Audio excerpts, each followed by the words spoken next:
Ilustrapro, el podcast de Ilustrando Dudas. El espacio sonoro que te brinda información y asesoramiento sobre la profesión de la ilustración. ¡Y buen rollo! Por IOBRU.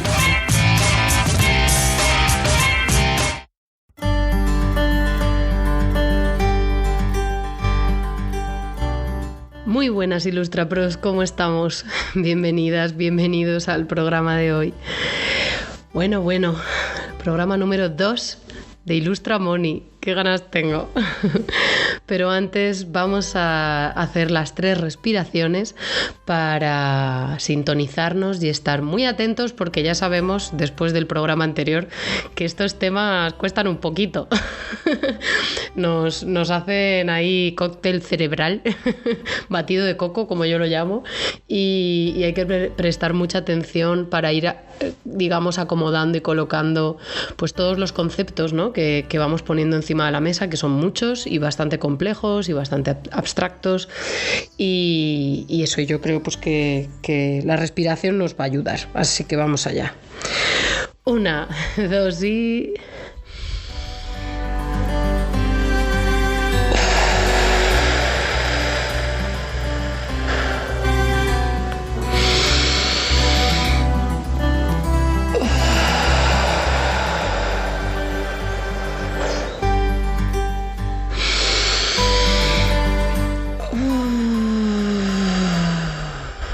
Estupendástico. Bueno, ya he hecho un poquito de spoiler de qué iba el programa anterior.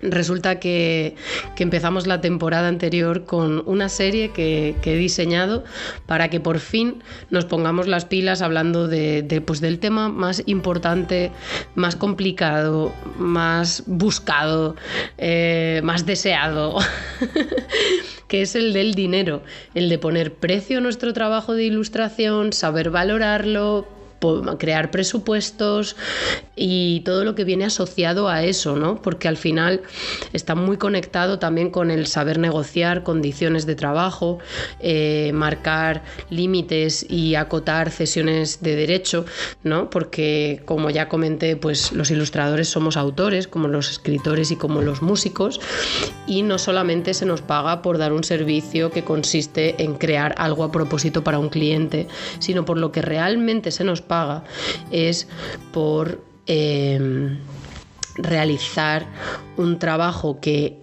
termina siendo una imagen que es nuestra. La propiedad intelectual de esa imagen siempre es nuestra, aunque nos lo pida otra persona, y lo que hacemos es alquilar, entre comillas, esa imagen, ese trabajo, para que la utilicen para ciertos propósitos, pues los clientes que nos los piden, ¿vale?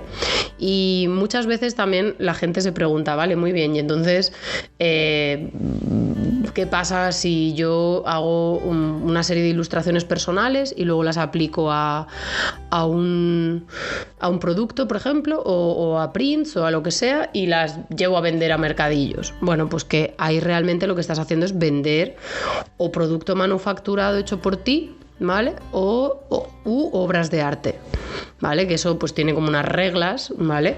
Pero funciona de manera distinta. Tú ahí, cuando estás vendiendo una obra tuya, tú la estás vendiendo para que la persona simplemente la compre y la ponga en la pared de su casa, la regale o se la guarde en un cajón.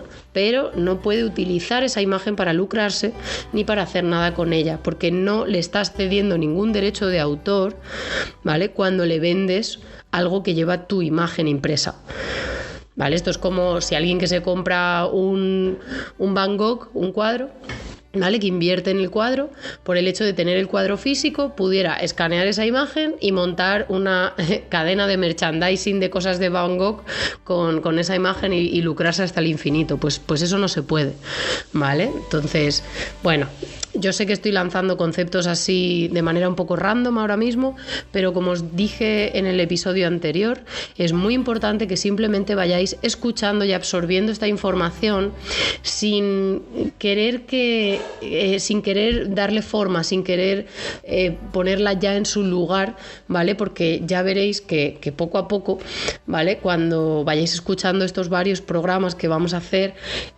pues toda la información va a ir colocándose más o menos, menos. Pero por ahora lo principal es que os familiaricéis con todas estas cosas que vamos hablando, con estas entrevistas tan interesantes. La de la semana pasada fue con Itziar Barrios, una exalumna de Ilustrando Dudas que ahora mismo está con una carrera meteórica, que le sale el trabajo por las orejas y se está teniendo que enfrentar mucho, ¿no?, al tema de poner precio al trabajo y valorarlo y demás, y siempre investigando cómo funciona, pues según qué mercado, según qué países, etcétera, etcétera, ¿vale? Y bueno, y antes de presentaros quién va a ser el invitado de hoy, quiero comentaros dos cositas. Bueno, tres cositas. Tres cositas importantes. Lo primero es que esta serie está vinculada a un curso que va a salir muy pronto, todavía no, pero muy pronto, así que por favor hay que prestar atención a las redes sociales y a la newsletter, al email. Si no estás apuntado a nuestra newsletter, pues ya estás tardando, porque no solo compartimos nuestras historias de Ilustrando Dudas, sino que siempre también compartimos eventos, competiciones, y recursos interesantes del mundo de la ilustración, ¿vale? Entonces, eso por un lado, el curso Ilustramoni, que va a ser en septiembre y que voy a lanzar dentro de muy poquito, a lo largo de probablemente la semana que viene ya. Lo siguiente es que si estás pensando en ir a la Feria de Bolonia, si estás metiéndote y especializándote, ¿no?, en el mundo de la literatura infantil y juvenil, si te interesa todo lo que es literatura para niños y jóvenes y quieres hacer álbum ilustrado o novelas infantiles o didáctica o todo este tipo de cosas, pues no sé si lo sabes, pero está el evento más importante del mundo, la meca de los ilustradores que se especializan en esto, que es la Feria del Libro Infantil y Juvenil de Bolonia, que se hace una vez al año, generalmente entre marzo y abril, ¿vale? Y yo desde hace varios años organizo un curso online en el que doy todas las claves para que el viaje lo puedas organizar bien, para que te salga a cuenta, para que lleves las expectativas correctas, para que le saques todo el jugo en positivo, porque hay mucha gente que se va con muchas expectativas, con muchas creencias, sin haber hecho los deberes, sin saber cómo funciona aquello, y luego se llevan unos chascos. Pero es una visita obligada para todas las personas que queráis especializaros en esto, porque es interesantísimo, porque os da un montón de información, porque os hace a conocer a un montón de gente, colegas, porque dependiendo del punto en el que estéis os va a permitir promocionaros de una manera brutal y que también es una, dicho mal y pronto, es una hostia de realidad, ¿vale? Porque de repente te encuentras con un mercado internacional que mueve muchísimo dinero, donde hay muchísimo trabajo. Y de repente pues te encuentras con esa parte business, ¿no?, de este mercado que, bueno, pues que generalmente pues no vemos así de esta manera tan intensiva, ¿no? Pero yo siempre lo digo, o sea, si tú te especializas en cierto mercado tienes que intentar ir a las ferias o festivales o eventos comerciales de esos mercados. Por ejemplo, si te dedicaras al mundo del juguete, pues deberías buscar eventos de este tipo del sector del juguete para encontrarte con esa parte business y así poder medir realmente cuánto trabajo puede haber, hacer networking, ¿no?, presencial, etcétera, etcétera. Entonces, bueno, que simplemente sepáis que las inscripciones del curso a Bolonia Bus ya están abiertas, que podéis encontrar toda la información en la web, que además hay precio Early Bird, ¿vale? O sea, un precio más ajustado si te apuntas pronto, ¿vale? Luego a partir del 10 de septiembre el precio subirá, y que también hay dos modalidades, una de curso solo y otra de curso con revisión de portfolio, porque una de las cosas más importante, si ya estás en ese punto, ¿no?, de tener un trabajo, pues eso, más o menos sólido, ¿no?, ya bien enfocado, que creáis que puede estar ya a un nivel competitivo, ¿no?, con otros compañeros, aunque sea como muy inicial, pero que ya estáis como para hacer portfolio, pues es muy interesante que podáis recibir feedback personalizado de mi parte, porque así os voy a poder ayudar a saber qué merece la pena mostrar, qué pasos tendréis que dar de aquí a que sea la feria, ¿no?, para prepararlo todo, cuánto hace falta preparar para que no os volváis locos y bueno, esas cosas. Así que ya lo sabes y nada, pues ahí tienes toda la información, ¿vale? La dejaré también en la descripción del programa, pero la tienes en la web, en el apartado ¿en qué te podemos ayudar? Y por último, la tercera cosa súper importante, y hablando también de portfolio, es que este programa está patrocinado por nuestra queridísima empresa favorita de hacer tu portfolio web, que es Drawfolio.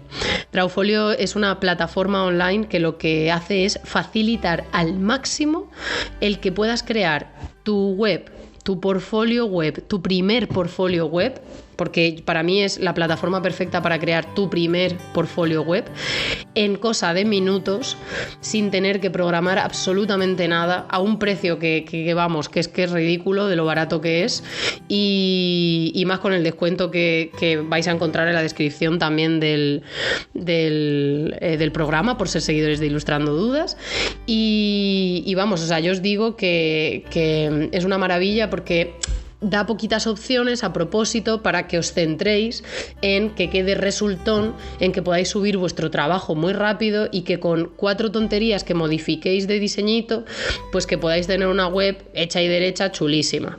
Y de hecho, en Ilustrando Dudas, en el apartado de exalumnos, ¿vale? O Ilustrapros, tenéis una galería de un montón de exalumnos que muchos de ellos y ellas tienen la web creada con Drawfolio, así que podéis ver ejemplos de cómo la gente lo resuelve y lo bien que queda. Así que te animo a echarle un vistazo en www.drawfolio.com. Creo que en verano tienen descuentos, así que echa un vistazo, no sé si ahora mismo todavía están, pero vamos, que es que está regalado y ya esto no te da ninguna excusa para evitar crear el portfolio de una vez por todas si es que ya tienes cierto trabajito, ¿vale? Que organizar en proyectos y montarte ahí tu galería de al menos pues 6 o 8 proyectos, ¿vale?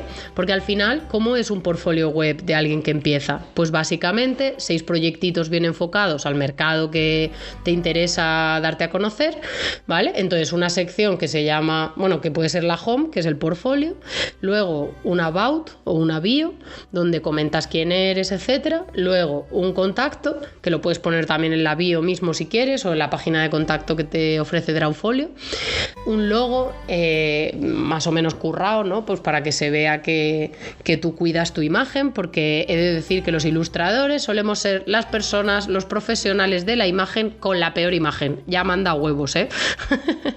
y luego pues si quieres pues puedes poner pues tus redes sociales, tu Instagram, tu Facebook, o sea, con iconitos, ¿no? O sea que es todo súper fácil, incluso te permite en un momento dado que subas tu portfolio también en versión PDF si quieres, para que quien entre a tu web se lo pueda descargar, o sea que está de puta madre. Así que ya sabes dónde está la información, dónde está la plataforma de Drawfolio y dónde están los ejemplos de ilustradores e ilustradoras que están utilizándolo para que puedas ver ejemplos. Y ahora sí, ya sin más dilación, vamos a compartir quién es el invitado de hoy, que tenía unas ganas locas ya de que viniera, porque no sabéis la de veces que lo hemos planteado y al final por unos líos o por otros pues no venía el programa. Así que os presento a Celsius Pictor, que no solamente va a hablar de precios, sino también de un montón de cuestiones importantes que hay que tener en cuenta a la hora de poner precio, de negociar condiciones y de gestionar bien nuestros encargos con todo tipo de clientes. Muy buenas, Celso, bienvenido al programa. ¿Qué tal, Lío? ¿Cómo estás? Muy buenas. Pues nada. Buenas a todos. Muy bien, porque tenía muchas ganas de que participaras en el programa, que nos ha costado lo nuestro que vinieras. Ya ves. No vas a explicar por qué. Todo el tiempo que llevamos intentándolo. Sí, además, para hablar de un montón de temas distintos, y me hace mucha ilusión que participes en esta serie que se llama Ilustramoni, porque sé que a ti te gusta hablar de pastuqui y de cómo funciona aquí la profesión. Así que muchas gracias por participar. Nada, un placer. Bueno, a quien tenemos aquí es a Celsius Pictor, ¿vale? Si no le conocéis, pues ya estáis entrando a buscar su trabajo en Instagram. Pero Celso, porfa, preséntate y cuéntanos a qué te dedicas, cuál es tu especialización, /especializaciones y cuánto tiempo llevas en esto. Pues a ver, bueno, yo soy Celsius Pictor, encantado. Soy ilustrador y he sido director de arte también mucho tiempo. He trabajado en publicidad y bueno, ahora intento expandir un poco poco mi estilo a varios campos y varios medios de la ilustración. Y entonces yo hice el ciclo superior de ilustración en la Escuela de Orense y bueno, me fui de la escuela, empecé a trabajar un poco en lo que iba saliendo y luego me vine a vivir a Madrid y empecé a trabajar como diseñador y ahí salté a la publicidad y empecé a trabajar como director de arte online. Pero claro, como a mí me gustaba un poco la ilustración. Sí, te quería, perdona que te corte, pero es que como habrá gente que no sepa exactamente en qué consiste ser director de arte, si lo puedes explicar brevemente. Claro. Pues a ver, porque esto ha ido... Es que en España además esto ha ido cambiando mucho durante los años. Ahora necesitamos 3 programas.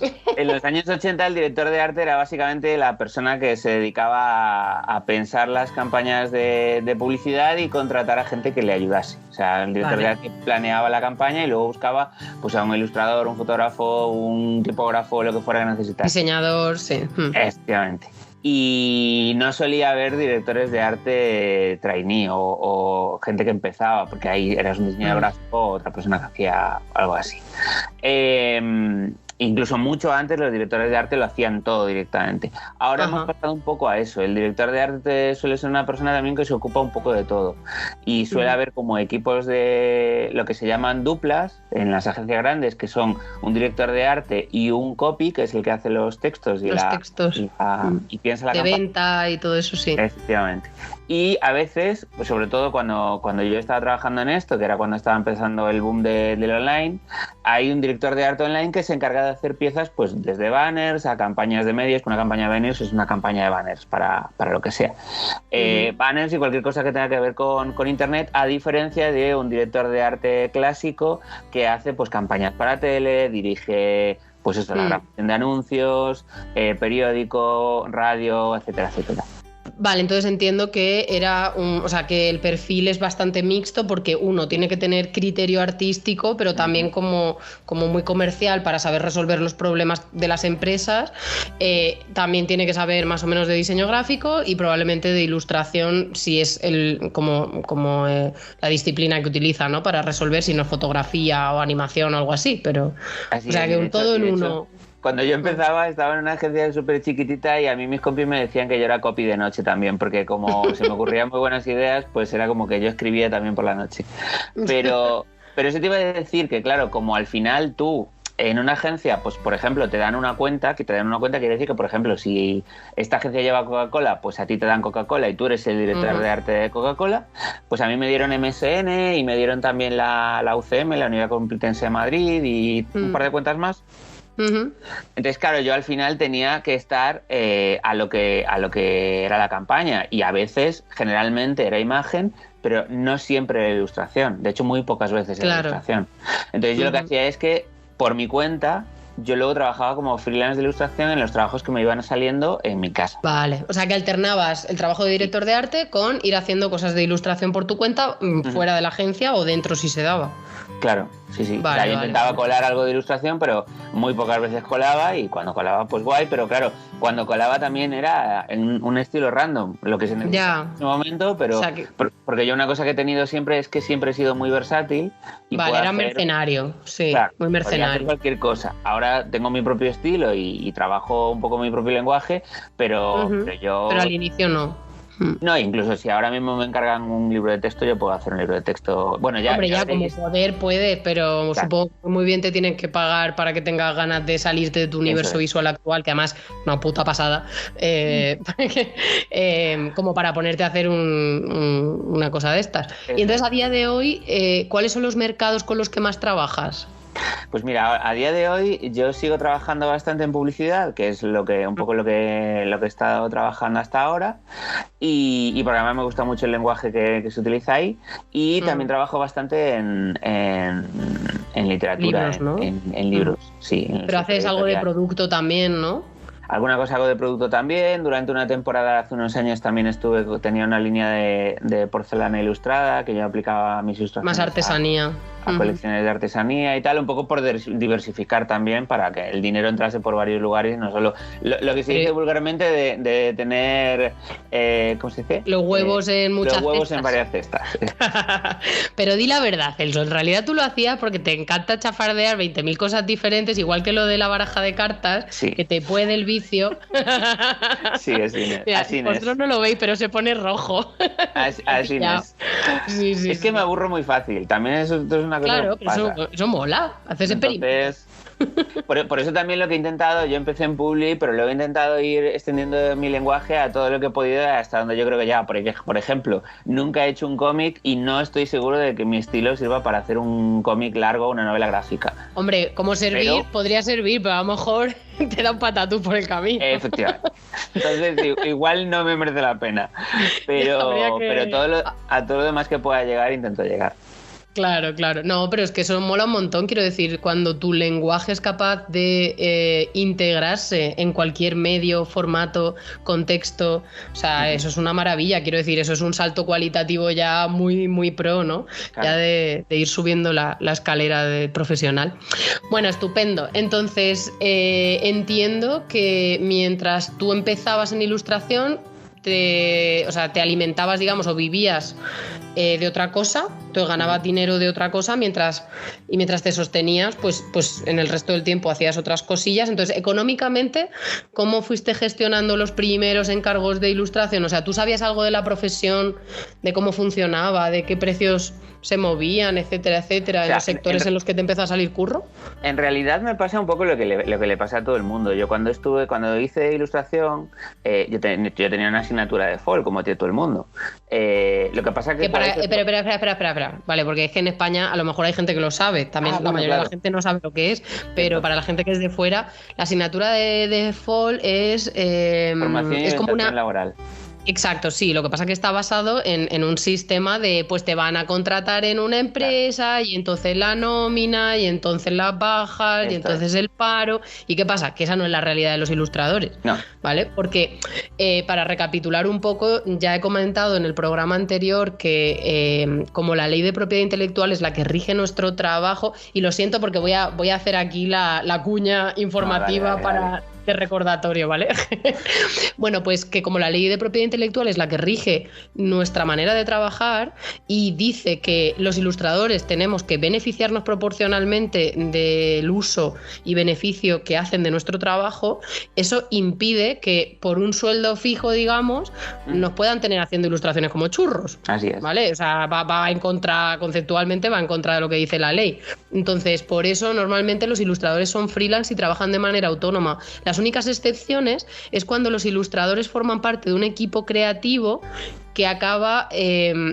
O sea, como que el ilustrador dentro de ese equipo representa un ingrediente de una receta, ¿vale? Que al final va a sacar, pues imaginaos una película, una tarta, ¿vale? Un producto final en el que como colaboran muchos artistas, pues eso no es de nadie, digamos, como en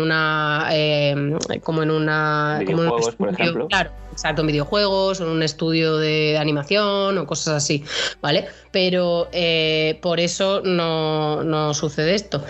Por cierto, quería decir que es posible, hago disclaimer y disclaimer alert, porque hoy estoy súper cansada porque vengo viajando y demás, y ahora que estaba contando esto he dicho, ¿y yo por qué estaba contando esta movida, Celso? Ayúdame. Pues eso digo yo. A ver, ¿por qué estabas contando esto? Porque tienes algo que contarles a... por lo de Fall. Ah, cierto. Fall, no, porque yo quería... claro, te explican cosas que no te sirven porque luego tú trabajas como autónomo y no tiene nada que ver claro, esa asignatura con lo que la realidad. Y además, no, pero yo lo decía porque además, incluso aunque esto solo sea una cosa que solo ocurre en España, claro, el problema es que a ti te lo enseñan cuando tienes 17, 18 años, que en realidad no te sirve que para te importa nada. Un mojón, y le presta atención. Pues claro. Y por supuestísimo fue mi caso. Entonces, claro. ¿Qué pasa? Yo, por ejemplo, siempre le digo a mis alumnos, yo de clase en la uni, siempre digo a mis alumnos que una práctica muy buena para empezar a conocer todo este tipo de cosas es trabajar por cuenta ajena. Yo empecé a trabajar por cuenta ajena, claro, yo al final estaba trabajando en el sector visual, no hacía ilustración, pero sí es verdad que me servía mucho para ver composición, imagen. Totalmente, o hacer unas prácticas, o colaborar de alguna manera, o ponerte de aprendiz de alguien, lo que sea, pero trabajar con otras personas en un sector lo más comercial y lo más real posible. Y en ese campo estás viendo además cómo se gestiona el dinero, cómo se habla con los clientes, cómo se cobran las cosas. Por ejemplo, yo me acuerdo una vez que estuve trabajando que estaba haciendo unos banners para una empresa que eran así bastante baguetes, y me acuerdo que me pasaron para hacer una propuesta de banner. Y a los 15-20 minutos se lo envié de vuelta y me mandaron un mail diciéndome que qué hacía, que cómo se lo mandaba ya. Y digo yo, hombre, porque ya está hecho. Y me dice, no, queremos por lo menos 15 o 20 propuestas más, porque es que al cliente le vamos a cobrar 500 euros por esto y no le podemos mandar una propuesta solo. Y digo, pero tío, si es un texto y una imagen, es que no hay otra posibilidad de combinarlo. Pero claro, como al cliente le vas a cobrar no sé cuánto dinero, pues no le vas a decir, toma, y ya está. No, y lo que tú dices, que ver, o sea, claro, tú te piensas que 500 euros es un montón de pasta y luego ves los precios que pagan a las agencias, las empresas y el dinero que se mueve en realidad, y tú dices, tío, yo aquí sudando por cobrar 100 euros más o 100 euros menos, o sea, ya me vale. Claro, recuerdo además otra también, que estoy ya trabajando como ilustrador freelance, que me contrató una empresa para trabajar durante un día, y entonces yo me preguntaron cuánto quería cobrar por el día, yo no tenía ni idea, y le digo, pues yo qué sé, por 175 euros. Y luego cuando me enteré lo que pagaba la empresa a la que yo iba a ir a trabajar, a la empresa que me había contratado, digo, soy un colgado. Ya, tío.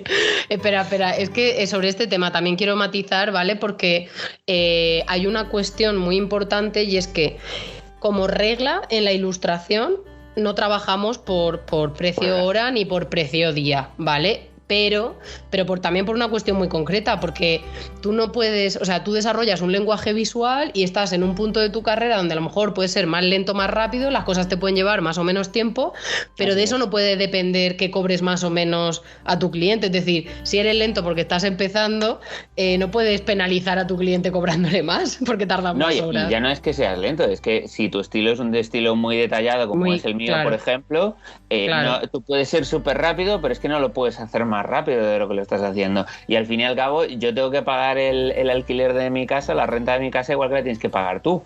Entonces el precio ahora sirve para saber más o menos si estás cobrando una cantidad mínimamente decente, claro, para saber cuánto haría falta ganar al mes, ¿no? Para sobrevivir, pero pero eso es otra de las cosas que tampoco nos dicen cuando estamos estudiando en FOL, que es que un autónomo no trabaja todos los días. Pero tú sí que tienes que tener dinero para pagar todos los días. Sí, este tema, pero bueno, antes de entrar ahí, que me parece súper interesante también, me gustaría terminar de comentar lo del precio hora, precio día, etcétera. Sí, que normalmente, o sea, no debemos utilizar, pues yo cobro tanto la hora o tanto el día, pero sí que es verdad que en ciertos medios o en algunos países sí que te van, sobre todo en el sector corporativo y multimedia o audiovisual, sí que te pueden... Por ejemplo. Exacto, sí que te pueden pedir como precio día. Lo bueno es que hay muchas páginas web donde otros profesionales comentan cuáles son los rangos de precio y tal, pero porque dan por hecho que tú vas a resolver un mínimo o un volumen de trabajo X de media al día. Entonces, si tú no cumples con eso, después de un día currando, te dicen hasta luego que tú no cumples. Claro, ¿vale? te pagan tu día y ya está. Claro, ¿cuánto trabajo es eso? Pues hasta que no lo pruebes no lo sabrás. Claro. o lo que puedes hacer es preguntar a otros profesionales para decir, a ver, ¿cuánto se supone que tengo que currar o avanzar en un proyecto en un día? Porque en España, yo creo que el problema es que en España y en Latinoamérica tenemos esta cultura de explotación, de tú curra hasta que te salga sangre en las manos y en los ojos y ya está, y menos de eso no se puede. Pero la realidad es que en el resto del mundo no se trabaja así. Se considera que las cosas llevan más o menos cierto tiempo. Podemos ir luego a la parte esta de cómo es en la parte de cómo es por fuera, pero yo cuando he trabajado para videojuegos, que he hecho alguna cosa, a ti te crean una carpeta donde en esa carpeta, pues si tú vas a trabajar 2 días, al final del día tú tienes que subir lo que has hecho durante ese día. Y claro, ellos ya ven si tú eres más rápido o eres más lento. Lo que tienes que intentar ser es honesto. O O sea, porque Claro. se ve rápidamente si tú has hecho una ilustración en media hora o has estado 8 horas trabajando para hacer 26 personajes, por ejemplo. Claro. Claro, hombre, enseguida se nota que si le vas a cobrar 8 horas por un trabajo que has hecho en 20 minutos. Claro, sí, pero que a lo mejor has tardado 6, pero cuela, ¿sabes? Y está bien. O a lo mejor te ha tocado dedicarle más de 8 porque no te ha dado tiempo y consideras que quieres entregar eso acabado o lo que sea ese día. Bueno, ¿no? pero en ese caso no que pasa ya nada. confían en que tú te lo vas a saber gestionar. Sí, es así. Vale, bueno, Bueno. pues eso era lo que quería matizar, así que si quieres... Volviendo a donde Exacto. estábamos. Yo lo que pasaba al principio, yo cuando empecé mis primeros trabajos como ilustrador freelance, fueron haciendo una cosa que entonces se llamaban CDs de alumno, que eran unos CDs que venían con los libros de texto. Y yo vale. ilustraba y animaba en estos, pues eran, Flash. pues, por ejemplo, para ciencias naturales y cosas así. Y hacías flash, ¿no? Hacía flash. Entonces, claro, a mí me decían, pues esta semana vamos a hacer pues X temas y son 600 euros y tú le podías regatear un poquito por arriba y por abajo, pero era precio cerrado. Porque además me lo daba una segunda agencia después de la editorial. Entonces, Intermediarios, sí. claro. Entonces el intermediario, ellos me imagino que ya se llevaban una parte y ahí poco podías hacer a nivel de negociación. Te lo daban un poco cerrado. Pero tú siempre has optado por negociar, quiero decir, tú por defecto siempre has apretado o has preguntado a ver si se podía... Yo siempre he intentado apretar un poquito y siempre he intentado negociar un poco. También es que lo que hablábamos antes, que si quieres podemos entrar ahí, yo generalmente nunca doy un precio. Cuando me piden un presupuesto nunca doy un precio sin una de dos: o preguntarles cuánto tienen para que me lo digan, o preguntarle a alguien que haya hecho algo parecido, independientemente de que le conozca o no. Yo he llamado por teléfono a ilustradores enormes con una experiencia brutal que no les conocía de nada, con todo el morro de suelta números. Necesito que me digas esto porque es bueno para ti y es bueno para mí. Exacto, muy bien. Así, extorsionando al personal. De hecho, me acuerdo que era un ejemplo de los que hablamos antes. Me acuerdo que uno de los trabajos, que fue el primer trabajo que yo hice en publicidad que me pagaron derechos, porque yo nunca había cobrado derechos por trabajar en publicidad, y llamé a un ilustrador súper grande que llevaba bastante tiempo trabajando y tal, y fue súper majo, me atendió muy guay y me contó que a él le había pasado una cosa muy parecida al principio de su carrera. Claro, él cuando yo le llamé ya estaba haciendo cosas súper chulas y ahí exponiendo en la Gran Vía de Madrid y tal, y de repente me dijo que claro, que a él le había pasado al principio que una marca le había encargado una ilustración, él se la hizo, no le dijo nada, se la doy, toma para ti, y cuando ya se hizo famoso, esa marca cada una vez al año o 2 veces al año sacaba su ilustración, porque claro, como él era famoso, pues mira. Claro, pues, ya tenía caché. Claro, y no tenía que pagarle nada, porque él no acordó nada con ellos.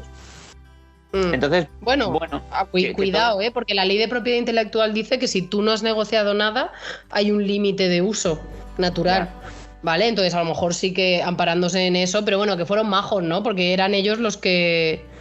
Claro, y a lo que iba, que también es una cosa que hay que tener en cuenta, es que todos la hemos cagado alguna vez y la vamos a seguir cagando. Y yo la sigo cagando todos los días.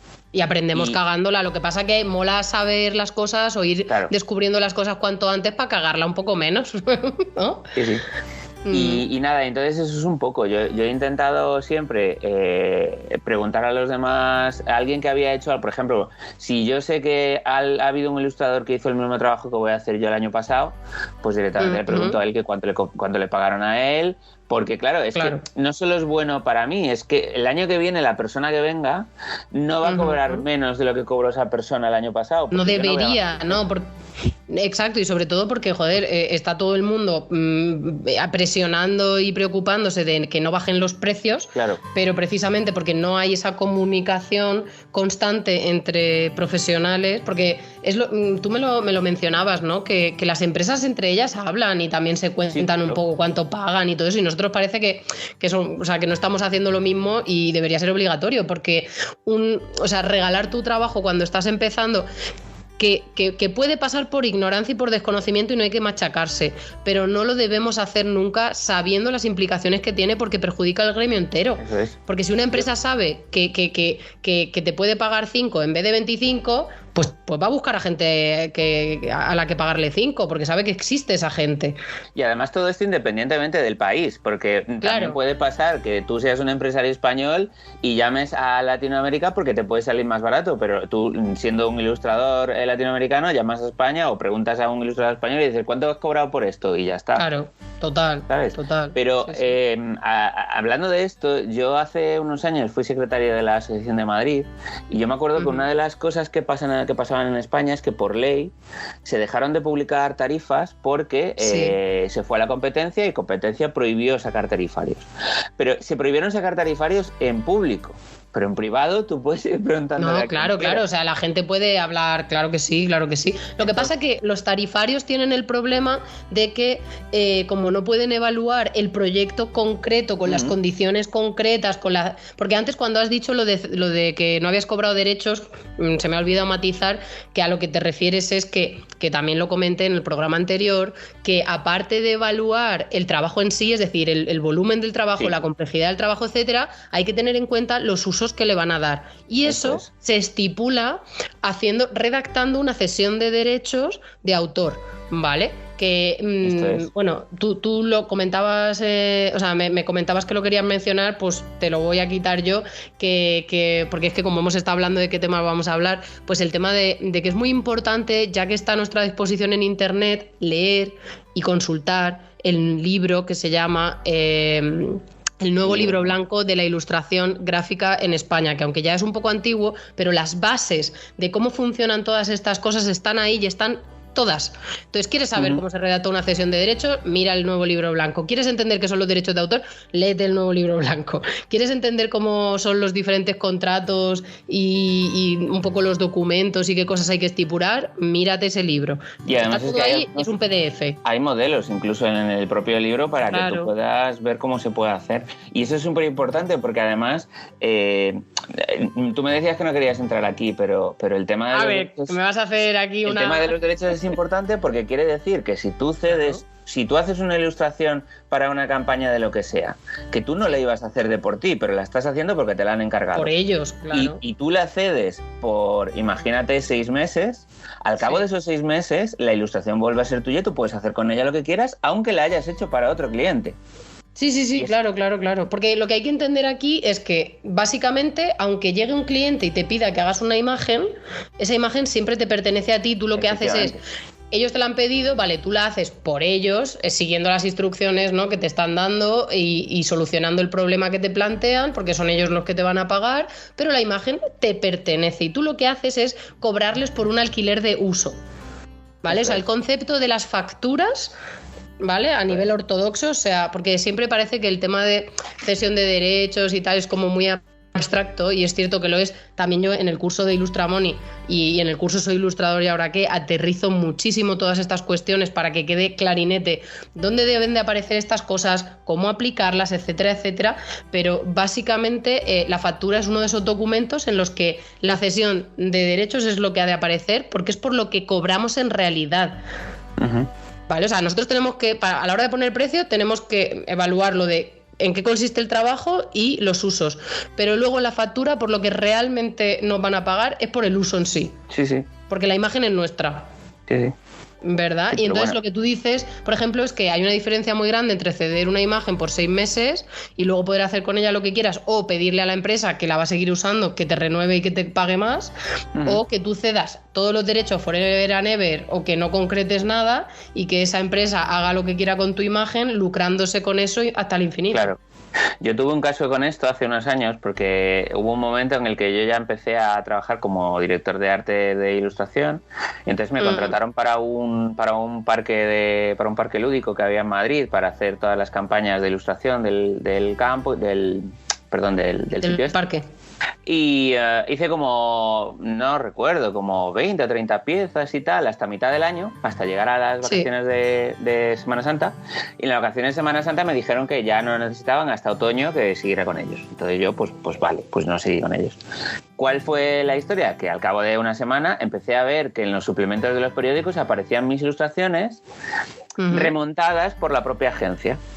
Vale. Entonces yo les escribí y les dije, mira, esto no lo podéis hacer, me tenéis que pagar por esto.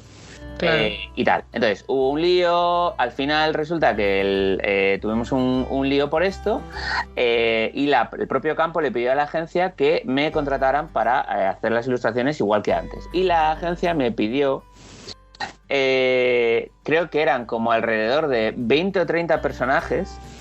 Para luego hacer ellos cortapega de mierda. Pudiera intercambiar el pelo, la ropa, las piernas. Qué cutres, tío. O sea, que ellos pudieran hacer, pues imagínate, 4.000 personajes. Y yo les monté un presupuesto, ahora no recuerdo cuánto era, pero creo que eran brutal, como 40 o 50.000 euros, una cosa así. Claro. Y es que me estáis comprando el estilo. Es que no me estáis pidiendo ilustración, me estáis pidiendo... Usar mi trabajo. Podemos hacer lo que queramos. Claro, o sea, porque ese concepto de 40.000 o 50.000 euros no es tanto por el trabajo que te implica hacer los 20 personajes, sino por el uso que le van a querer dar en el futuro. Forever, ahí, claro. Es que vosotros lo vais a utilizar ya para siempre, y vais a sacar dinero del cliente, pero sin darme a mí nada. Claro. Pues ya me lo dais ahora. Y obviamente pues me dijeron que no. Pues te dijeron que no. Claro, pero es que el mejor ejemplo, el más sencillo para entender esto es el típico, ¿no? De tú vas a hacer un cartel, por ejemplo, ¿vale? Para una campaña publicitaria y ese cartel te va a llevar lo mismo, lo hagas para la tienda de la esquina de tu barrio o para Coca-Cola, que va a hacer una campaña internacional en revistas, imagínate, ¿no? O en billboards de estos de paradas de autobús. Entonces, claro, tú le vas a cobrar lo mismo, aunque el trabajo te haya llevado lo mismo, pero tú le vas a cobrar lo mismo a la tienda de la esquina que va a hacer una campaña de 2 barras de pan por una, a 2 Coca-Colas por una, de una campaña internacional de una gran empresa. Pues no, a uno le vas a cobrar 10 y al otro le vas a cobrar 10.000. Bueno, y aunque lo cobrases, ya te estamos diciendo nosotros que no. Ya, exacto. No se hace así. O sea, no se hace. De hecho, además, mira, otro ejemplo sobre esto, sobre lo que hablábamos antes, de que en teoría nosotros no podemos publicar tarifas, pero sí lo podemos hablar entre nosotros. A mí me resulta muy sospechoso que en España, por ejemplo, una gran mayoría de las revistas paguen lo mismo por sus artículos, porque... Hombre, lo puedo entender de las revistas del mismo grupo, pero que todo el mundo pague lo mismo quiere decir que aquí alguien ha estado hablando entre ellos, ¿vale? Hombre, claro, el marujeo es el marujeo. Lo que tú estabas diciendo ahora, yo recuerdo que yo hice una ilustración para una revista, que es la Revista del Dinero, que no vamos a hablar de cuál es, pero... No decimos nombres para poder decir para que números. La gente se haga una idea, es la Revista del Dinero, y luego era otra revista, que era un proyecto personal de una persona que tenía suscriptores, etcétera, etcétera. Vale. Los dos me pagaban 150 euros por una ilustración, pero la persona que tenía su proyecto personal me lo pagó al día siguiente de haber entregado la ilustración y la otra revista me lo pagó a los 4 meses. Ya. Entonces, si tú me dices a mí que esta persona que no tiene la misma capacidad de financiación que esta revista me está pagando en mano, quiere decir que no se debería trabajar para esta otra revista. Porque es que no tiene ningún sentido. O por lo menos hacer presión para que te paguen más, o de alguna manera no puede ser. No puede ser que un señor de Móstoles te pague más que Coca-Cola. Ya. Bueno, que te pague más y que te pague antes y que te pague mejor y o sea, mejor me refiero en condiciones, ¿sabes? De seguridad y de todo. Claro, pero es que a mí me ha pasado igual ahora hace poco con una charla, con un taller que di para una institución pública que me da mucha rabia, tío, porque en España está prohibido pagar a más de 2 meses vista. A más de 60 días está prohibido. Pues una institución pública, o sea, un ayuntamiento, a día de hoy han pasado 3 meses ya y todavía no he visto ni un duro. Y es como, y encima no tienes a quien reclamarle, porque como es un sistema gigante, que es un monstruo, que no sé qué, y dices, pero a ver, o sea, soy los más ilegales, los más piratas de los piratas. Hay una cláusula que yo he ido añadiendo cláusulas a mis facturas. Y ahora es un pergamino de 8 metros. Hay una cláusula por la que si tú no me pagas en tiempo y forma, yo te puedo ir añadiendo unos costes a mayores. Entonces, y perjuicios, perdón. No, es que ni siquiera necesitas ir a juicio. Tú lo pones en la factura el día que te paguen, le dices No he dicho a juicio, he dicho por daños y perjuicios. Ah, sí. sea, tú el día que te paguen dices, vale, me has pagado esto, pero mira, es que me debes todo este dinero que es de todos los días en los que me llevas reteniendo el dinero. Escucha, pero eso es una técnica buenísima, porque así te ganas la libertad financiera, porque entonces tardan otra vez 6 meses en pagarte ese extra y entonces le cobras un extra del extra. Mira, y luego el extra del extra del extra del extra. Hay otro caso maravilloso que además me ha servido también para fraguarme mis facturas durante todos estos años, que es hace unos años me encargó una agencia de Nueva York que hiciera un logotipo, ¿vale? Que al final no llegamos a hacerlo porque el cliente se echó atrás y no se llegó a hacer. Pero la historia es que cuando me lo encargaron, la chica me pidió la factura. Entonces yo le dije, no, perdona, te estás equivocando, me estás pidiendo el presupuesto. Y ella me dijo, no, la factura. Y yo, no, pero ¿cómo te voy a cobrar si todavía no he hecho nada? Y a ver, aquí hay un problema, porque yo pensaba que había un error de inglés. De traducción, sí. Y me dice, no, mira, te voy a enviar una de un proveedor que tenemos en el Reino Unido y quiero una como esta. Y claro, cuando vi la factura del chico del Reino Unido... La enmarcaste, la copiaste... No, es que de hecho hay partes de la factura de este chico que las he copiado y las pongo en mis facturas. Porque una de las cosas que hacía este chico es que cobraba el 100% por adelantado. Muy bien. Entonces, si tú no puedes pagar el 100% por adelantado, podemos llegar a un acuerdo, pero... Si me pagas el 100% por adelantado, el tío te hacía un 10% de descuento. Imagínate. Me parece puta madre. Ya. ¿Vale?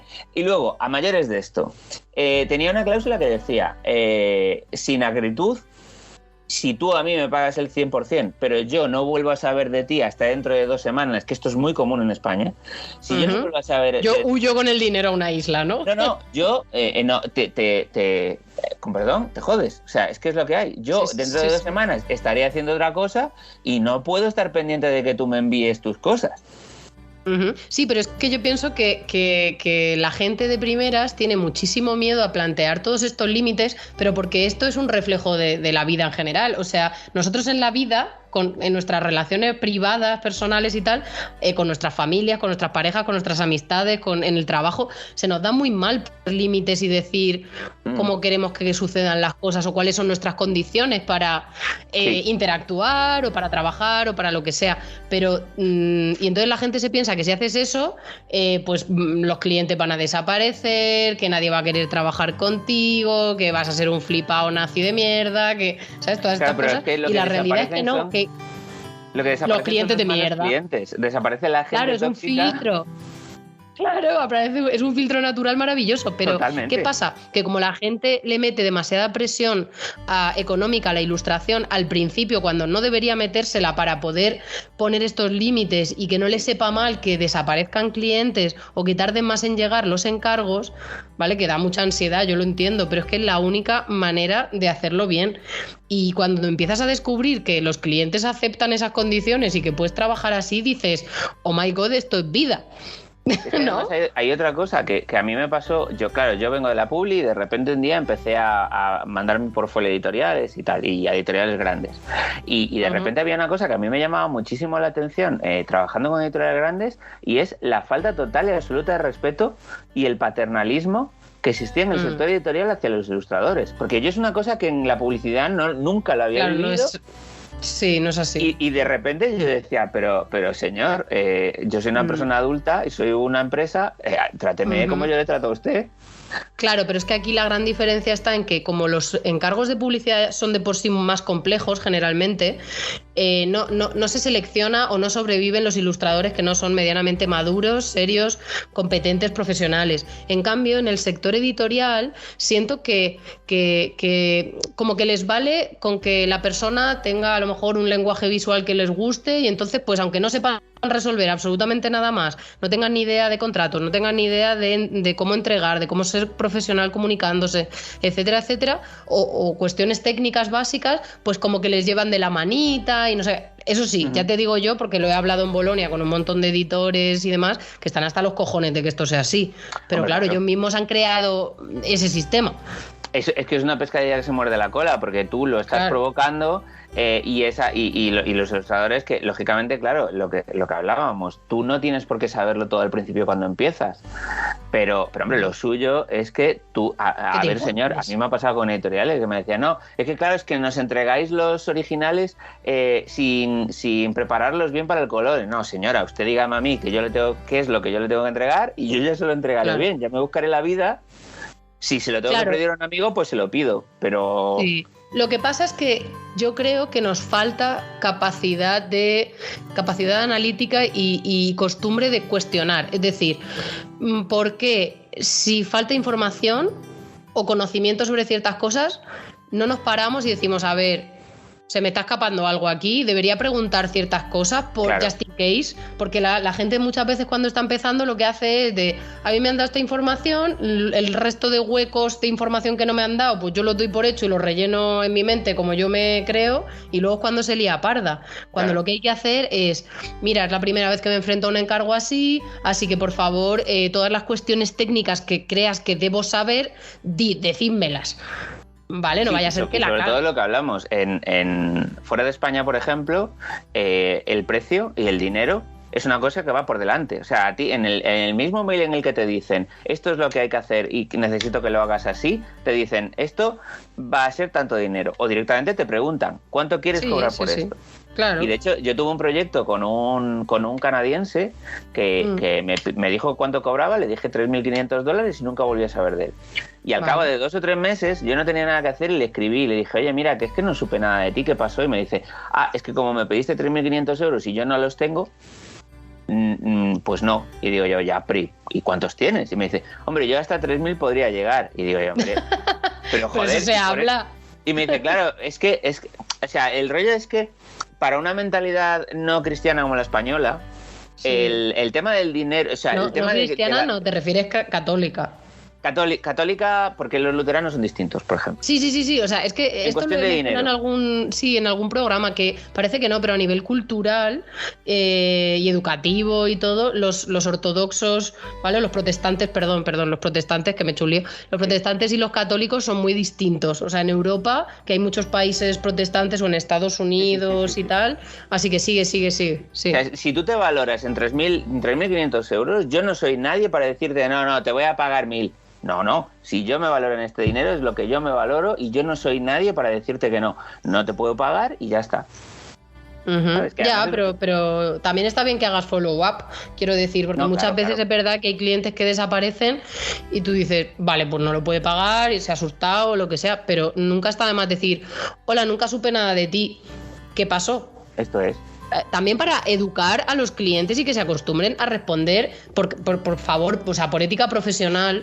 Nosotros cuando escribamos, digamos, hola Pepito, te escribo por un poco de orden, concierto, agradecimiento, generosidad a la hora de escribir. También cuando la persona se moleste en responderte, da las gracias y pues eso, acostúmbrate tú también a responder, ¿vale? Porque somos en la comunicación online, somos un puto desastre y muy mal educados y eso es de lo peorcito. Y cuando los clientes no lo hacen, también, o sea, sin sacarle los colores, pero hay que hacerles ver que no están...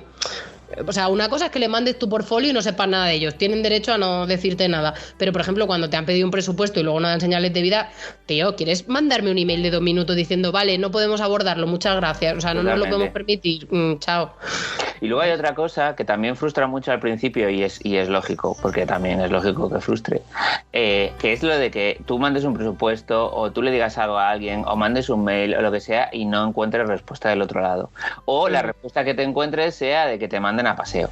Hay una cosa que yo he ido aprendiendo con la vida, yo al principio, cuando trucos, queremos trucos. Cuando me tratan mal me cabreo también, pero claro. No puedes tener actitud en este tipo de cosas porque es que si no... no, hay que tener buen rollo, sí, ser no puedes asertivo. sobrevivir en esta profesión porque es que es el día a día. El día a día es que pasen de ti. Pero porque es lógico, porque yo soy director de arte y he sabido lo que pasa. Si tú recibes 80.000 mails al día solo de portfolios, no puedes verlos todos. No puedes responder a todo el mundo, pero es como me pasa a mí que me mandan preguntas.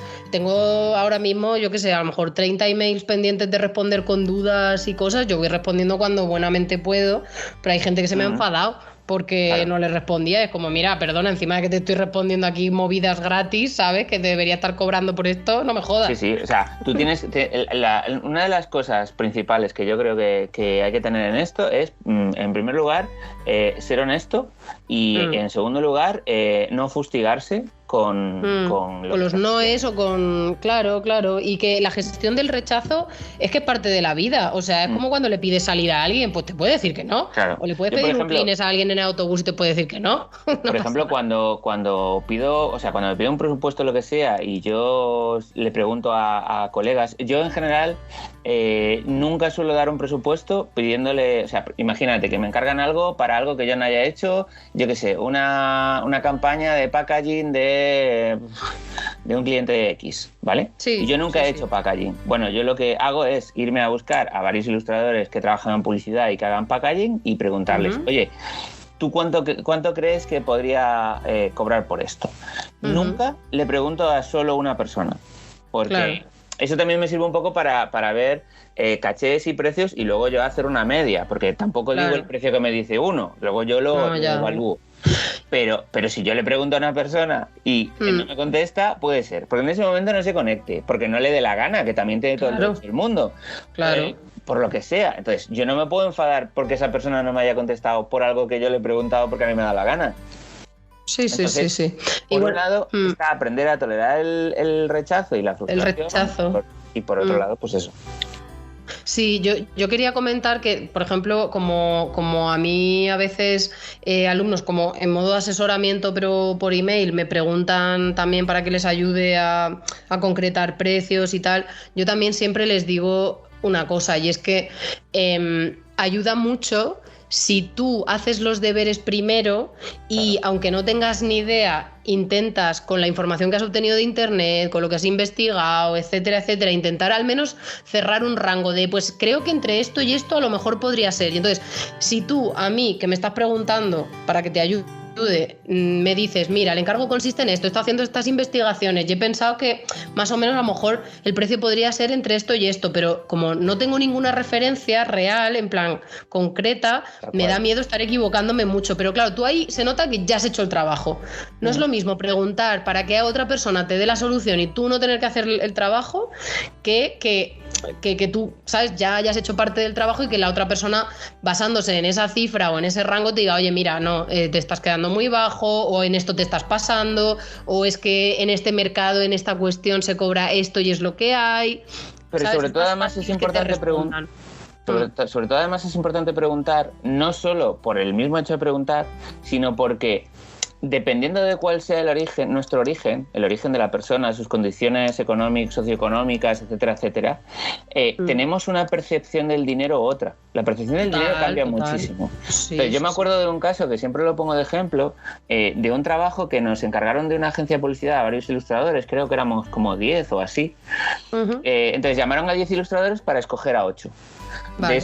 De esos 10 ilustradores teníamos que hacer una ilustración como un estilo donde está Wall-E, con la típica ilustración, muchas cosas enorme, con un montón de personajes donde la gente está haciendo cada una cosa y en la que había que buscar algo, que es una ilustración que lleva mucho tiempo hacerla, independientemente de cuál sea tu estilo.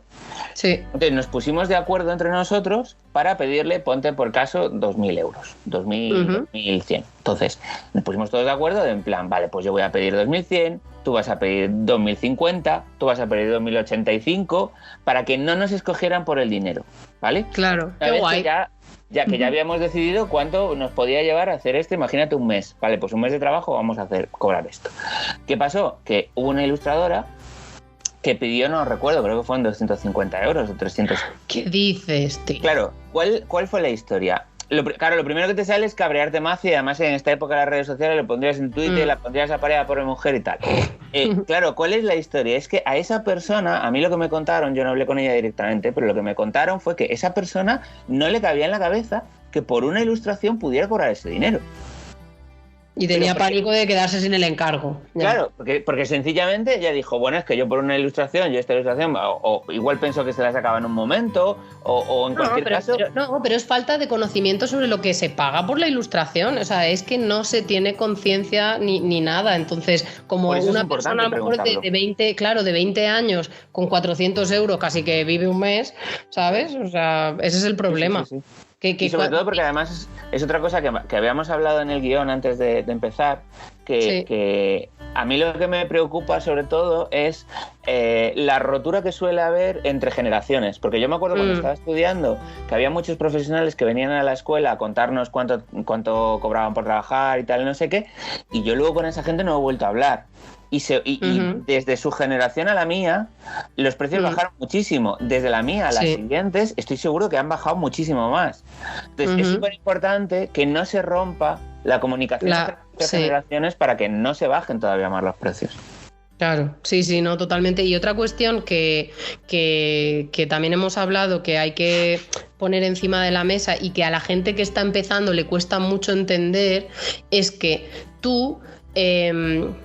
aunque a ti te vayan saliendo encargos y tú sientas que no tienes ningún control sobre qué dinero ganas, en realidad tú, para poder empezar a tener un faro económico de cuánto quieres llegar a ganar con tu trabajo, para poder empezar a pensar en estrategias, en mercados, en cómo promocionarte, en qué cosas mover para ganar ese dinero al año, ¿no? Porque además hemos dicho que los ilustradores, como trabajamos por nuestra cuenta, necesitamos y no tenemos como una nómina fija de que ganamos X al mes, ¿no? Simplemente tenemos que ponernos ahí como una cantidad al año que dividida por meses te dé lo suficiente como para tener el tipo de vida que tú quieres tener, ¿vale? Y es verdad que si ahora tienes 22 años y estás viviendo en casa de tus padres mientras terminas de estudiar y lo que sea, pues aunque esa cantidad a lo mejor sean 3.000 euros brutos para que salga un sueldo de 2.000, que sería lo ideal en tu veintena, digamos, veintena, treintena, para vivir como ilustrador,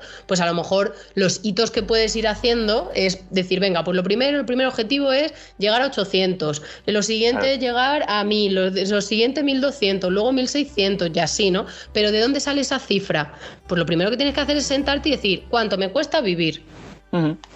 En plan, y no solo como persona a título individual, personal, sino cuánto me cuesta ser una ilustradora freelance profesional que necesita gastarse dinero en equipo o en materiales o en pagar la asociación de ilustradores o en un contable o todas estas cuestiones, ¿sabes? Aparte del piso, la comida y todas esas cosas. Una de las cosas también importantes es que tienes que ser honesto con la realidad, quiero decir, independientemente de que tú vivas con tus padres, tú tienes que saber cuánto cuesta la vida, porque el problema es que si yo ahora mismo digo, claro, es que yo como vivo con mis padres, yo puedo cobrar 7 euros la hora o una relación. Hay que hacerlo al revés. Bueno, yo puedo, como vivo con mis padres, a lo mejor a mí con 10.000 euros al año me llegan para vivir. Claro, el problema es que si tú ahora te vas a vivir sola, tú no puedes saltar de 10.000 a 50.000 así de golpe porque te has ido a vivir sola, porque no te los va a pagar nadie. Pero claro, y sobre todo porque lo primero es que a mí me parece que ahí se utiliza como una lógica muy perversa, ¿no? De como vivo con mis padres y no me cuesta dinero vivir, puedo regalar mi trabajo y así como me hace mucha ilusión que mi trabajo salga al mundo real, cuando debería ser al revés, de voy a aprovechar que no tengo necesidad económica para entrenar y poner los mejores precios posibles y negociar e ir poniendo ya como el baremo alto, porque así el día que yo me quiera independizar y ganar más dinero, mis clientes ya van a estar acostumbrados, porque lo que sí que está clarísimo es que si tú a tu cliente le dices 10 y a los 6 meses tú necesitas 15, no te va a querer pagar 15, te va a querer pagar 10. Y luego hay una cosa que yo le digo, así, que le digo a mis alumnos siempre de coña, un poco por hacer la gracia, pero yo le digo, es que si yo tengo un hijo al que le he pagado la formación y le estoy pagando los estudios y le estoy dando de comer y está viviendo en mi casa y se va a una empresa a trabajar de gratis, yo le echo de casa. Claro. O sea, es que no solo te estoy financiando a ti, sino que además voy a financiar a esa empresa. No. Yo te financio a ti, pero tú móntate un estudio o haz algo, pero para ti, no para otra persona. Claro. Lo que pasa es que, fíjate, en España que tenemos una cultura del miedo y del conformismo brutal. O sea, tú hablas con la mayoría de padres oye, me ha salido la oportunidad de hacer unas prácticas gratis durante tiempo indefinido en una empresa, no sé qué. Y no, te van a decir, pues claro, coge esa oportunidad. ¿Pero por qué? Porque su concepto de que trabajes en una empresa encuadra más con cómo se hacían las cosas antes, claro. y el confórmate con eso, que es lo que te han ofrecido, que es lo mejor que te han ofrecido, pues confórmate con eso. Y no se dan cuenta de lo que tú acabas de decir. de que coño, no te están financiando solo a ti, sino que están regalando tu trabajo y que te están volviendo un inútil económico, a nivel económico y autosuficiente, adulto autosuficiente. O sea, por favor, todos padres de futuros ilustradores. Si tú eres un adulto de 20 años o de 20 y tantos años y estás viviendo en casa de tus padres, a lo mejor a ti la vida no te cuesta nada, pero a tu padre sí. Entonces, quiero decir, hombre, tú tendrás que ayudarle a esa persona para poder vivir en su casa. Entonces, ¿no? Y que cada vez más hay o sea, el tiempo en el que se mantiene ese soporte económico por parte de los padres a los hijos aumenta y es una precariedad brutal cada vez mayor. Entonces intentemos volar cuanto antes, siendo inteligentes e intentar tener como business mindset, ser emprendedores, buscar oportunidades, salir al mundo, hacer voluntariado, lo que haga falta para abrirte al mundo. Y sobre todo cosas que te sirvan a ti, independientemente de que luego generen lo que sea, que es un poco el rollo también de que te paguen con visibilidad o con currículum o con lo que sea. La visibilidad del currículum está muy bien y son aparte, pero antes me tiene que servir a mí. Entonces, si yo, por ejemplo, hago una ilustración, que yo las he hecho, si yo hago una ilustración para una portada de una revista, sabiendo que me van a pagar muy poco, ¿vale? Porque yo a mí a día de hoy todavía, a pesar de que llevo mucho tiempo en esto, todavía me llegan ofertas así, ¿vale? Si yo analizo eso y me doy cuenta de que me va a servir para presentarme a un concurso, me va a servir para hacer un experimento de que me dejan libertad para hacer lo que yo quiera. Entonces yo puedo hacer un experimento de avanzar un poco en mi estilo. Y luego, además de hacerlo para esa revista, luego puedo venderlo para hacer pegatinas o para hacer camisetas o lo que sea. Para mí, pues a lo mejor sí que me compensa aunque me paguen muy poco. Claro, de hecho, mira, bueno, perdona, termina y ahora comento. No, digo que pero únicamente por el hecho de participar. Yo me acuerdo hace muchísimos años no, cuando se murió Carmen Martín Gaite, que es la escritora de Olvidado Rey Gudú. Olvidado Rey Gudú es una novela que en España es un poco como El Señor de los Anillos. Es una novela de aventura de un héroe durante muchísimos años. Es muy gorda y tal. Bueno, cuando se murió, la editorial que publicaba esa novela decidió sacar un concurso para hacer la portada de la novela, y el premio era hacer la portada de la novela. Entonces yo, una de las cosas que hice en aquel momento, que estaba todavía en la asociación, yo tenía la novela en mi casa y la sigo teniendo. Y la novela de Toda la vida de Dios, la portada de esa novela es un dragón rojo. Y yo puse una pregunta en internet, en Facebook y en Twitter, que además yo mismo me la hice porque yo tampoco la sabía la respuesta. Le pregunté a todo el mundo, de todos los que tenéis en la novela en casa, ¿cuántos sabéis quién es el ilustrador de la portada? Y no lo sabía nadie. Entonces, claro, que tú me digas a mí que me vas a pagar con visibilidad cuando es un trabajo que nadie sabe que lo has hecho tú, no sirve para nada. Claro, sí. Bueno, pero esto es como cuando, por ejemplo, hablamos del tema de regalar tu trabajo o no regalarlo, ¿no? En plan, para mí está clarísimo que no se debe regalar bajo ningún concepto. O sea, siempre que hagamos cualquier cosa de trabajo, a cambio hay que recibir algo. Ya el cómo negocies y el cuánto negocies y que sea dinero, que sean cervezas o que sea una cena en casa de tus amigos, eso ya es otro tema. Pero claro, ¿cuándo hay una excepción a esa regla? Pues para mí es cuando tú decides que quieres regalarlo, ya sea por cuestiones personales, en plan regalo, o porque tú crees que regalándolo te va a servir a ti para algo. Eso es. Como por ejemplo, para una ONG puntualmente le dices, oye, ¿tenéis postal para esta Navidad? ¿No? ¿Queréis que os haga una serie de 5 postales que total estoy haciendo un proyecto para mi portfolio y no sé qué, no sé cuántos? Sí, vale, pero en estas condiciones. Y tú negocias las condiciones de cómo lo haces. Y es un proyecto tuyo, pero que lo haces para otros y se lo regalas. Eso sería una cosa muy interesante. Y luego otra, lo que tú comentabas de que te tiene que servir a ti muchas veces, pues por precio no, pero por otras razones sí. Yo es que tengo, por ejemplo, una especie como de matrix que yo utilizo para evaluar, y esto también lo explicaré en el curso de Ilustramoni muy en profundidad, que es un decision maker. Es como una metodología que te ayuda a tomar decisiones de cuándo debes o no plantearte hacer algo. ¿Vale? Y entonces, por ejemplo, con el tema de los proyectos, pues tú puedes elegirlo por precio, es decir, porque te van a pagar pasta y por dinero te sale a cuenta, por aprendizaje, porque te va a llevar a hacer algo que es un gran reto y que vas a aprender un montón en el proceso, por visibilidad, porque te va a poner en un lugar, pues eso, muy guay, porque sí, pero como tú dices, o sea, realmente tiene que ser un proyecto en el que tú sepas que tu nombre va a aparecer. Claro. Y que se va a compartir y que se va a acreditar, etcétera, etcétera. Luego también por caché o posicionamiento. Si te sale un proyecto con una marca que tú sabes que te quieres unir tu nombre a esa marca porque te da caché, pues obviamente, ¿vale? Pero tiene que salir luego, tu nombre, porque si tú haces el trabajo mismo, para la marca... Sí, eso es lo mismo. No, claro, pero me refiero... y yo con esto no estoy diciendo que si es por aprendizaje o por visibilidad o por caché o lo que sea, que no te paguen, ¿no? Quiero decir que a lo mejor el precio no es lo más relevante, que a lo mejor no te pagan tanto, pero y el último sería porque te flipa el tema y el proyecto en sí. Claro.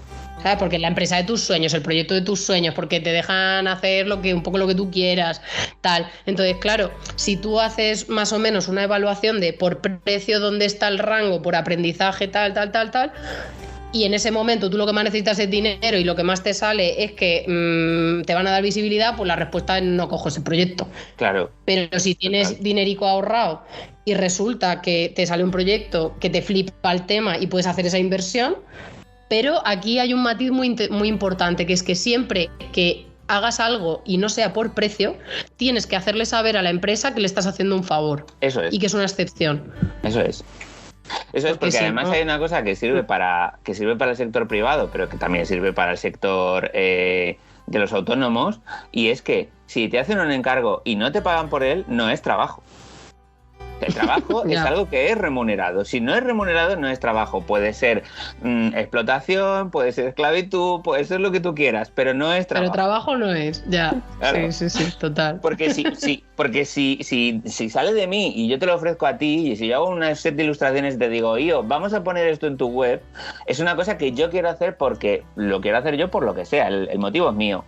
Pero si tú me encargas a mí algo, es un encargo. Entonces, como sea, pero me lo tienes que pagar. Me da igual que sea en besos, me da lo mismo, pero me tienes que pagar. Algo. Y yo tengo que ser consciente de que esto tiene un valor y tú tienes que ser consciente de que esto tiene un valor y un precio. Sí, no, y además que cuando empezamos y también sobre todo con particulares o con gente de nuestro entorno y tal, funcionar por trueque funciona muy bien. Sí. Quiero decir, yo siempre lo comento, o sea, yo ayudo a un amigo que tiene una empresa de masajes a desarrollar su imagen y tal y cual, y a cambio me da masajes. Y Totalmente. Para mí gano yo. O sea, y de hecho, las primeras tarjetas que yo tuve profesionales, que me las hizo una imprenta de Extremadura, las hice a cambio de hacerles un spot animado de publicidad para ellos, para su empresa. Claro, y lo mismo, por ejemplo, con otros amigos que han montado un restaurante italiano, les he hecho el logo y no sé qué, y a cambio comida gratis rica. Pues eso también puede ser. Claro.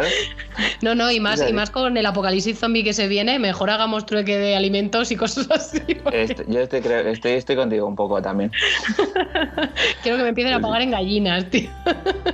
Y en lechugas.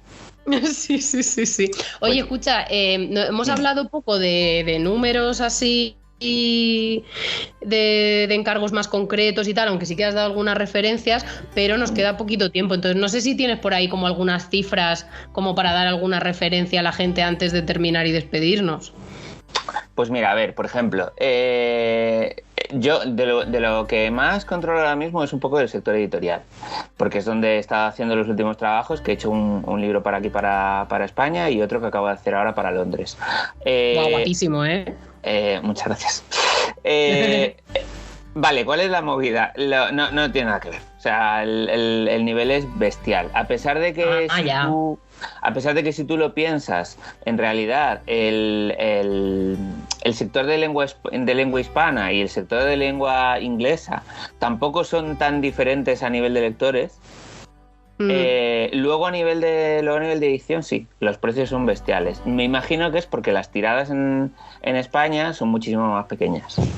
Claro. Y también, porque el sistema de novedades que se utiliza en España no existe en Reino Unido, y entonces la inversión que se hace inicial no tiene nada que ver. Claro, y me imagino que también es porque la idea que tienen en España del negocio, ¿vale? La cultura empresarial, vamos. En relación a la que tienen allí, que pues eso, pues que lo tienen todo bastante más claro, sí. Claro, independientemente de que sean libros y que sea cultura, ellos son conscientes de que lo tienen que vender y lo tienen que vender, ¿vale?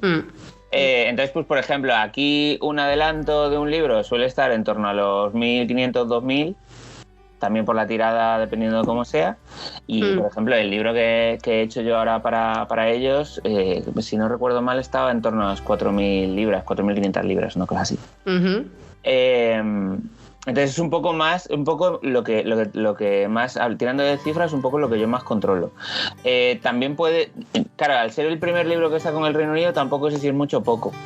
Ya. Me imagino que está en un rango medio alto. Pero no. Cuando hablamos de adelanto, quiere decir que también has negociado unos royalties, un porcentaje de royalties, a partir de que se vendan X libros que cubran ese adelanto, sí. Te irá llegando cada X tiempo la liquidación de cuánto más se vende, ¿no? Es así. Y luego además, ¿qué más? Pues bueno, en el sector de prensa, pues lo que te decía, los precios están bastante tirados por los suelos, por lo menos en lo que yo conozco. Y pues eso, es muy poquito. Yo hasta ahora creo que no he hecho nada que fuese más de 300 euros en España.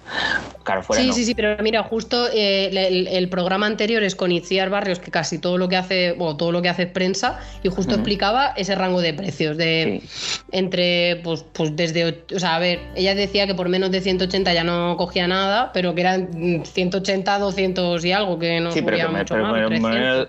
Por menos de 180 hay muchísimos cargos. Sí, lo sé, eso decía ella también, y yo lo sé, sabes, que hay empresas que pagan, o sea, revistas y periódicos que pagan muchísimo menos, pero claro, pero es que no también hay que saber decir cuándo no. No te merece la pena porque al final, si quieres mantenerte solo haciendo prensa, tienes que hacer muchísima ilustración para poder llegar al final de mes con esos precios. Y tienes que ir súper rápido.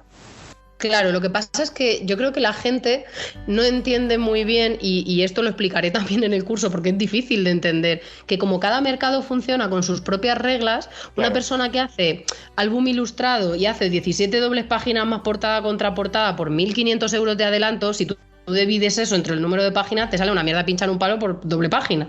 Claro. Y cuando escucha que tú dices que no a una ilustración sola, que es bastante más sencilla y menos compleja generalmente, para prensa por 100 euros, te dicen, ¿pero qué estás haciendo? Que yo por página estoy cobrando mucho menos en cómputo general, pues, ¿no? Entonces, pero claro, es que tienes que tener cuidado porque no puedes hacer esa clase de comparaciones, porque vas a salir muy perjudicado. Claro, y yo no tengo mucha idea, pero estoy, por lo que yo he escuchado y he hablado con colegas y tal, el cómic está muchísimo peor. Entonces, claro, ¿qué pasa? ¿No haces cómic? Pues es que la gente que hace cómic es que quiere hacer eso, ¿sabes? Entonces... pues tienes que compaginar. Sí, que no, la razón no es el precio. Dentro del Matrix ese es porque me flipa el tema y me flipa el tema. Lo que además esto es una cosa que siempre dices tú y que me imagino que en el curso también lo dices, lo que no puedes hacer es, pues eso, poner la gallina siempre en la misma cesta. Si tú eres ilustrador haces cómics, tienes que ser también ilustrador. Porque si no, haciendo cómics solo no vas a poder vivir. Sí, es una cuestión de que el perfil ese que tenemos en mente del ilustrador en su cuevita haciendo un solo tipo de trabajo ya ha desaparecido o está en extinción. Y tenemos que tener una mentalidad mucho más emprendedora y pensar de qué maneras puedo ganar dinero utilizando como herramienta o disciplina la ilustración, pero eso puede ser desde hacer ilustraciones por encargo, tanto a empresas como a particulares, como hacer proyectos personales y venderlos, como tener una tienda online, como dar clases, como 1.000 millones de cosas. Y sobre todo porque mientras no venga el apocalipsis y se nos acabe la electricidad, con internet todavía podemos hacer trabajos para cualquier lado. Entonces, yo puedo estar colaborando con alguien de Chile y en un trabajo que estamos haciendo para el Reino Unido sin ningún problema. Entonces, esto también es una cosa que tienes que ser capaz de aprovecharlo. Y si alguien, que además esto es una cosa que yo he aprendido en todo este tiempo, porque yo nunca he estudiado inglés y me defiendo, pero no soy angloparlante, si una empresa quiere trabajar contigo y alguien ha visto tu trabajo y le flipa, ya se hará entender. O sea, no importa que no sepas hablar inglés. Claro, que el idioma no es tan... Ya.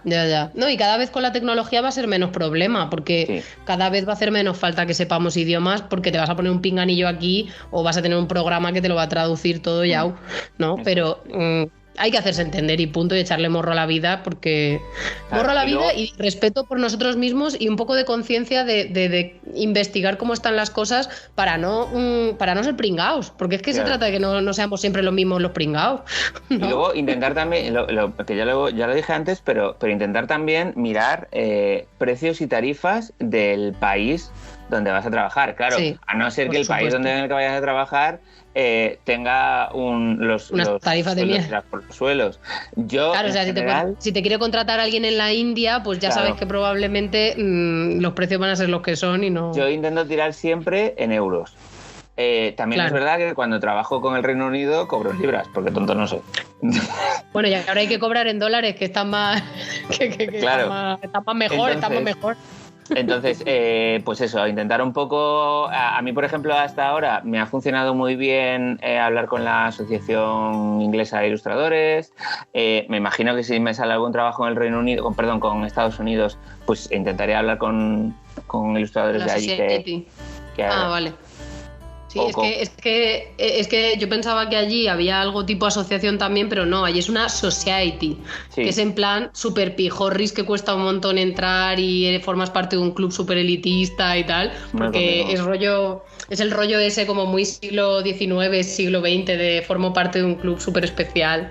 Y no sé cómo funciona Estados Unidos, pero teniendo en cuenta que la competitividad allí es bestial, no sé yo hasta qué punto si preguntas algo a alguien te lo van a responder, pero bueno. Sí, Pues yo que he estado por allí en Nueva York un par de veces, que me he relacionado además con gente bastante top y son los más generosos a la hora de compartir, no tienen problema. Sí, lo más normal es que, o sea, yo tengo la teoría de que por alguna razón las personas que empiezan a triunfar y están en esos primeros 5 o 10 años de tener éxito en la profesión se vuelven súper opacos y súper cerrados y avariciosos con esa información porque porque todavía no se creen que eso les esté pasando a ellos y tienen miedo de que pueda dejar de pasarles, ¿no? Y que compartiendo esa información, y pasa además en todas partes, ¿eh? Creo que es algo transversal, no es de un país, sino que es pero vamos, o sea, en general, yo creo que también las personas que estamos haciendo esto estamos rompiendo un poco esa cadena, ¿no? Es un problema, porque al final todo esto se mueve por lo que tú decías. El ilustrador ya no es una persona que está en su casa haciendo dibujos ahí él solo, sin conocer a nadie. Entonces, y no va a venir nadie a buscarte a casa. Entonces, la historia es que si tú guardas los datos, no se lo cuentas a nadie y te conviertas como una especie de Mr. Scrooge que no le dice nada a nadie, en el momento en el que te vayas a quedar sin trabajo y sin contactos, ¿qué haces? No puedes hacer nada. Y que nadie va a querer tampoco ayudarte si tú tampoco has querido. Eso es. Entonces no tiene ningún sentido comportarse así. Sí, toma de data, y porque además parece que no, pero este mundo es muy pequeño y todos nos conocemos y todos sabemos cosas. Todos sabemos cosas.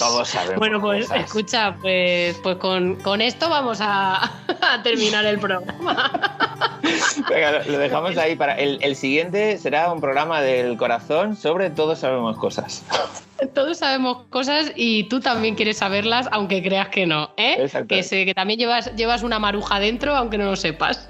¿Lo dices por mí? Bueno, vale. No, yo lo decía como a quien sea que esté escuchando. Todos llevamos una maruja dentro. Todos. Que tiene ganas de marujear.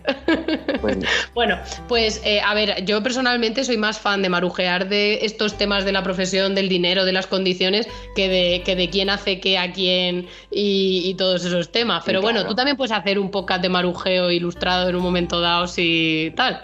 No, porque quiero seguir vivo. También. Sí, además en España, que somos tan rencorosos con esas mierdas, os aseguro que te tiran guantes y te piden duelos a muerte así. Quiero seguir vivo y seguir teniendo amigos. Sí. Bueno, pues Celso, me parece, y te hago ya la invitación oficial para un segundo programa, para que luego no me digas que no te invite. Porque a lo mejor te comento el tema y me odias, pero te voy a dar 2 temas para que puedas elegir.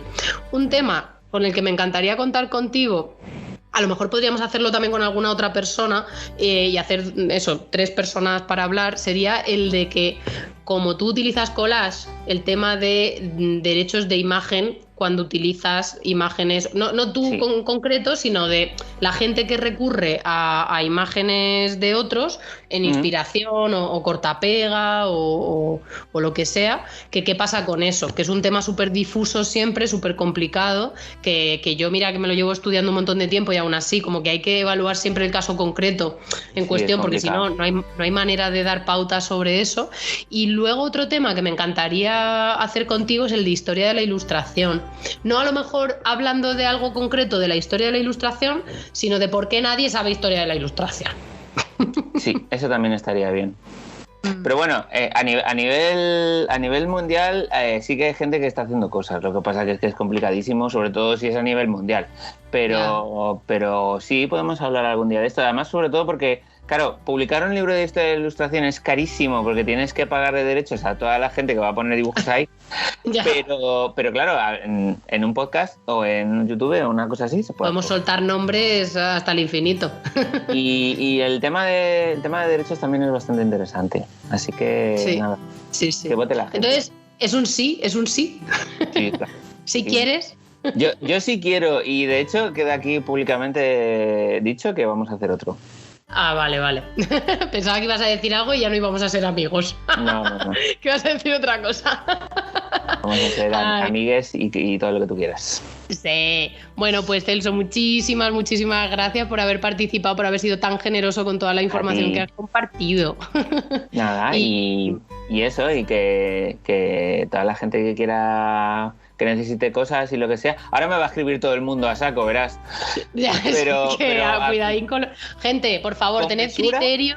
Exacto, por favor, tened criterio.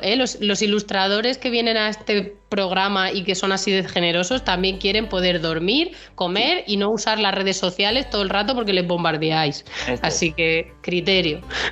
Pero bueno, Bueno. que sí, que eso, que Sí, que en cualquier un cosa momento que dado- la gente necesite, para eso estamos ahí.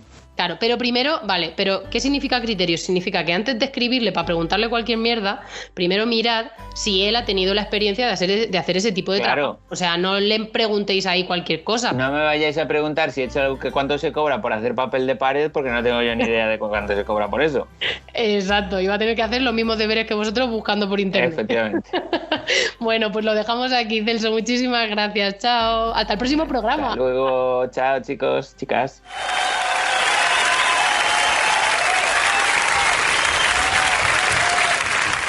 Jo, Celso, muchísimas gracias por toda la información de nuevo. Cuánta generosidad y cuánta falta hace que más gente hable de estos temas. O sea, es que es brutal.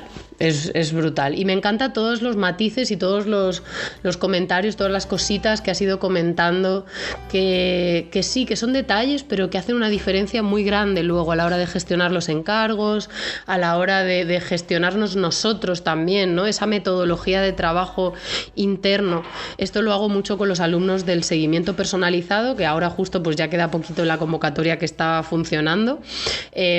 Con mis alumnas y alumnos, pues dependiendo del punto en el que estén, pero una cosa que hago mucho es plantearles por adelantado que piensen de qué manera querrían gestionar los encargos, ¿no? O sea, si a ti te llega un cliente, tú como abordas eso, ¿no? Te llega un cliente y te dice, hola, me interesa lo que haces, tal, vale, muy bien. ¿Qué le preguntas? ¿Cómo le contactas?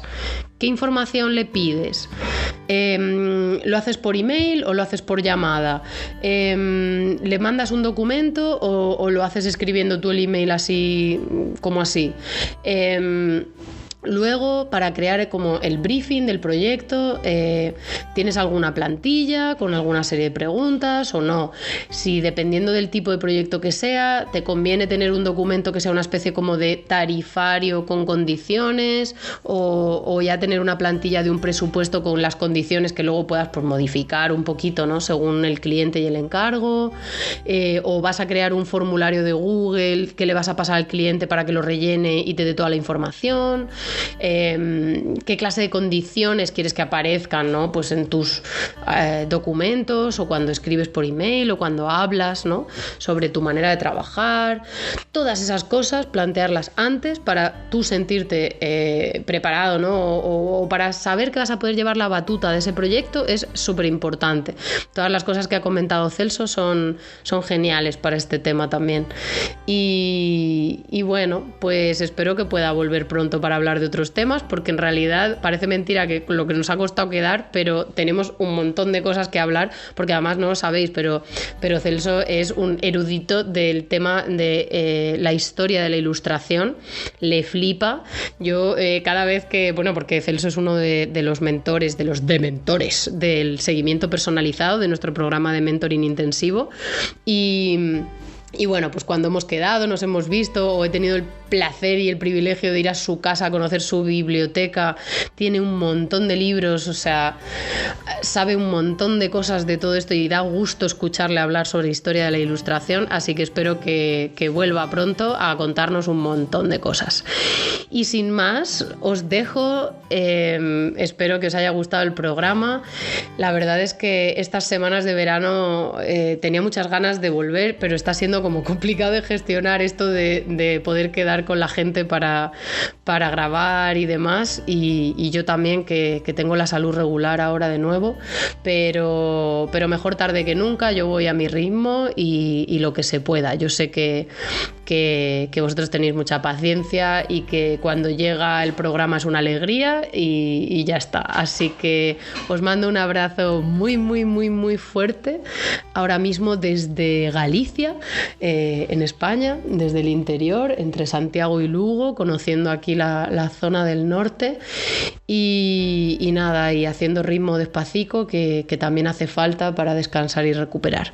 Espero que vuestro verano / invierno esté yendo fenomenal y la semana que viene más. Abrazo fuerte, chao.